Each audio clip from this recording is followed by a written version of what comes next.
around his head. But before that, let's just talk about Fat Camp. All right? Because think about how crazy this is. She tries to blow up Fat Camp by saying she doesn't want to go because she's afraid Savage is going to put hands on her.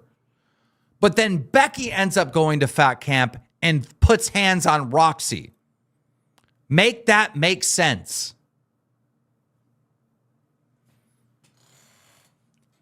After Fat Camp, she did multiple streams just dogging on the LCU and me. And she wasn't very successful. Her and Jaffe did a stream, and I remember they were like, well, that's the thing with Keemstar. He's a victim of his own success. He can build these people up, but they can just leave him and go do their own thing. You know? They were mapping it all out. When it came to like April and early May, she was not getting any support from the fans. The donos were way down. And I would call Becky and be like, Becky, stop dogging me. Stop dogging the LCU. You're not hurting my feelings, but you don't understand that a big portion of the fans are not fans of you. They're not fans of Tina. They're not fans of Queens. They're fans of the LCU as a whole. The whole thing, all the shows, the whole community. So when you dog the LCU, they're not going to support you. And I finally got through her thick skull. And she started running a campaign saying, I'm never quitting again, and I'm sorry, LCU. And then all of a sudden, Queen's numbers started going up again. And she was back to making her $30,000. You guys all remember this? One in the chat if you remember this. During this stage, May and June, Becky starts hyper-focusing on Mary, Nick Stone, Suffa Horse. Like overnight, she turned into Nightmare and LolCow Test, you know? Instantly, overnight, she starts developing this cult. And again, in case you're one of the cult members, this would be May and June. May and June. This is the time period. So if you go to your Discord right now and you see a friend request from Becky Boop, tell me when that came in. Was it during May and June? Was it? That's when she hatched the plan that she's going to have this parasocial relationship with these top donators. And she starts adding them on Discord.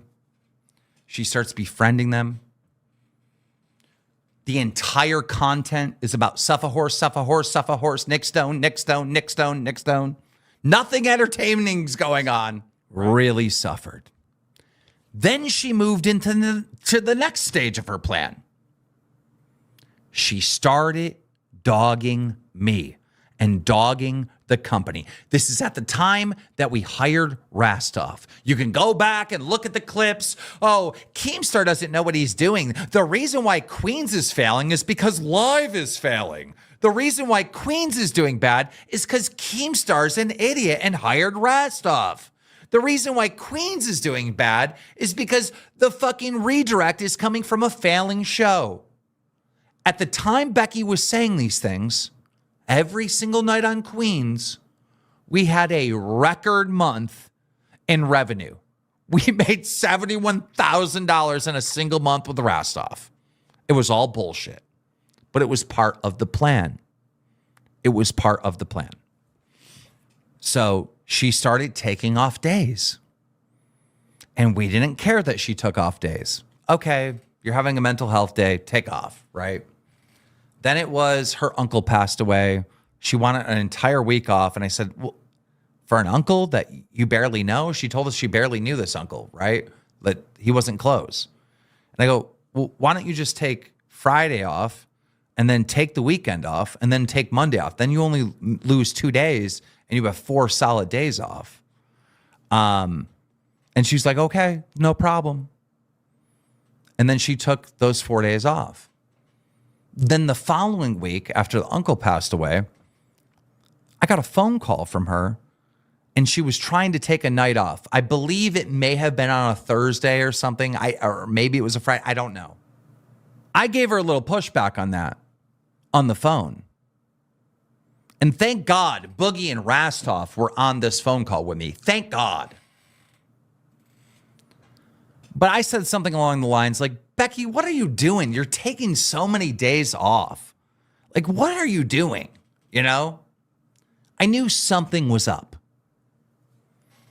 She was clearly planning an exit strategy. I seen her doing all these moves, and I knew why she was doing the moves. At the same time, she's violating every agreement with me, NDA, betraying Mike, betraying Tina, betraying everyone around her.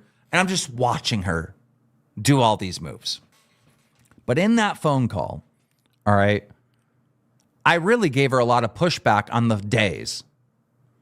And I did say at one point, if you're just going to take off these days, then like you're fired. Like, you know, or that's what I first said in the conversation. Then I said, okay, you can take this day off, but then you have to work one of these weekends or something. You have to replace the time. Because the main issue is when a host takes a day off and their co-host covers for them, there is no penalty for that. There's a zero penalty. You know, whatever the channel makes at the end of the month, the splits go out and, you know, and I feel like Becky has constantly taken advantage of that. When I started giving her pushback for taking the day off, she started losing her fucking mind. She started screaming and yelling and acting like a lunatic. All of a sudden, the call clicked off. I couldn't hear anyone anymore. And I was so confused on what happened because I'm having this conversation at the car dealership. And my Corvette is in there getting an oil change and an inspection done. And I realize the reason why the call has cut off is because my Bluetooth is on and my Bluetooth connected to my car. I look through the little window and the mechanic does one of these. That's right. Becky is in full rage, screaming at the top of her lungs to the mechanic. Connected to the mechanic. He heard all of that to my car, and the mechanic heard all of that. And Boogie, Rastov, and Becky all started laughing. We all laughed. We all laughed. But the call ended relatively good, and then she hung up.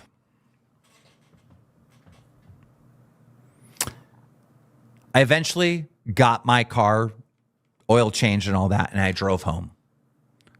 When I get home, I'm getting spammed with people that Roxy is leaking to her audience that I laughed at Becky's dead uncle. It's just not true. It's not true at all. It's a gross, disgusting lie to make me look like the devil.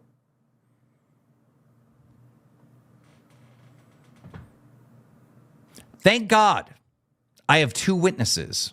Thank God. Rastov and Boogie were on the call. Now, I understand Boogie might not be that credible, but Rastov lost both of his parents, all right? He is not going to laugh at somebody losing a relative. He's just not. He's not going to do that. But the retard Roxy decided to air that out like it was fact.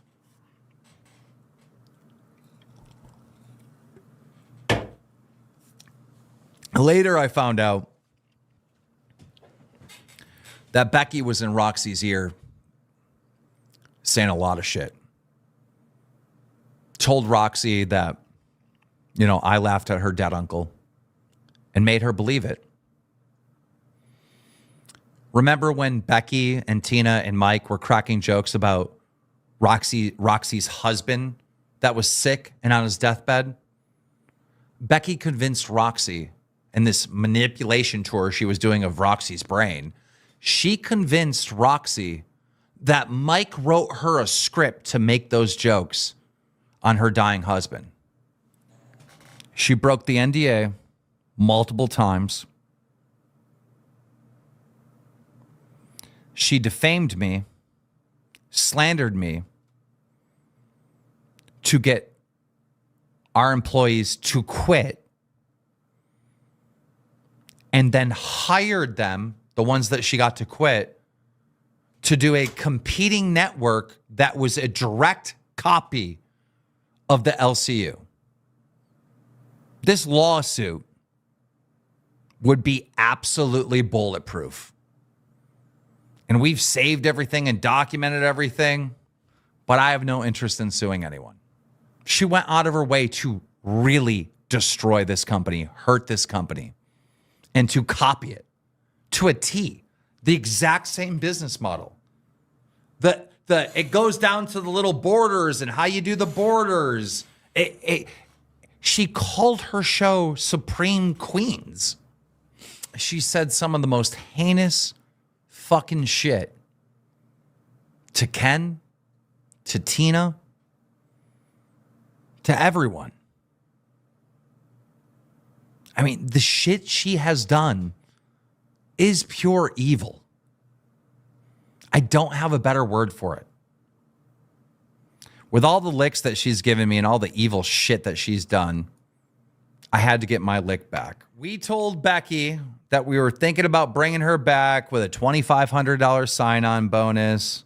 She was wishy-washy on whether or not she wanted to come back or not. She'd say, yes, I agree. And then an hour later, she'd be like, the deal is off and da-da-da-da. The day that she showed up on LolCowCafe, she literally was texting us an hour before saying the deal is off. I still need to think about it. I'm like, okay, well, just do tonight. But again, the deal was off. She was literally backstabbing us and, manipulating us in the process of us trying to get this moment, right? It's just like, it was insane. She just never changed at all. And I know this because Savage leaked all the conversations between Becky and Savage. So then the legendary stream happens on Thursday of this week, where we revealed that we got the bitch. We showcased that she would sell out everyone. Savage Roxy, all of her fans, all of her hosts. She built her whole career on stealing from us, lying and manipulating to create it, right? Getting hosts to quit here, to go over there. She did all this evil shit. And then she built it on, we hate the LCU and Keemstar is the devil. She did all that shit. She betrayed all those people for $2,500. It's insane.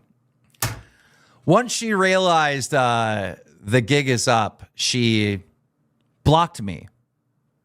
Full on blocked me via text. It was devastating. This is what she had to say. She says, last words I'll ever say to you.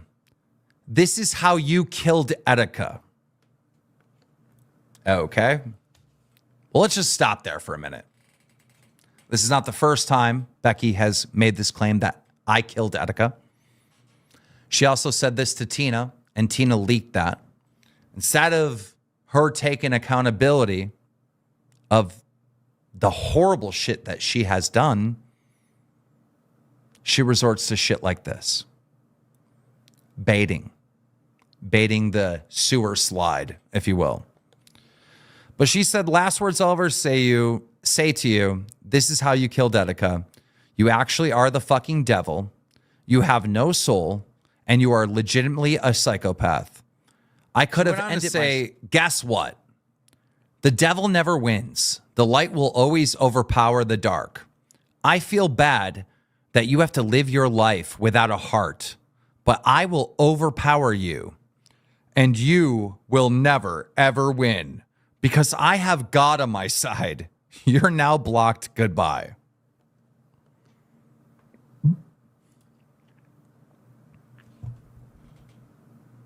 That's insane.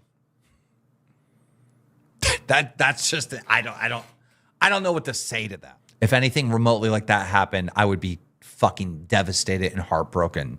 Nobody wants that.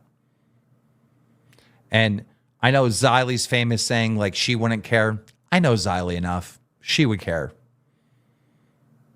Savage doesn't want that. Roxy doesn't want that. None of the fans want that.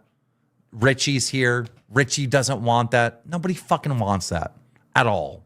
At all. Queens, that's already been submitted. And she goes, okay, I'll delete the threats. And then I told her at the very end of that conversation, I said, Becky, I was mad before. I got my lick back. I am no longer mad. I feel like I've gotten even for the shit that you've done. When you're done being mad, call me and I will help you. That's exactly what I text her. And I meant it. And I even publicly said that on this whole thing that we haven't shown a shred of decency. I can't speak for Savage, but I can speak for myself. I'll help you. But it's real easy. You got to follow my instructions, Becky. You got to take accountability. But I don't see the shit working like this at all. I don't see it working. I see just people not trusting you. You've been caught in 4K, as the kids say. They're not going to believe a fucking thing you say.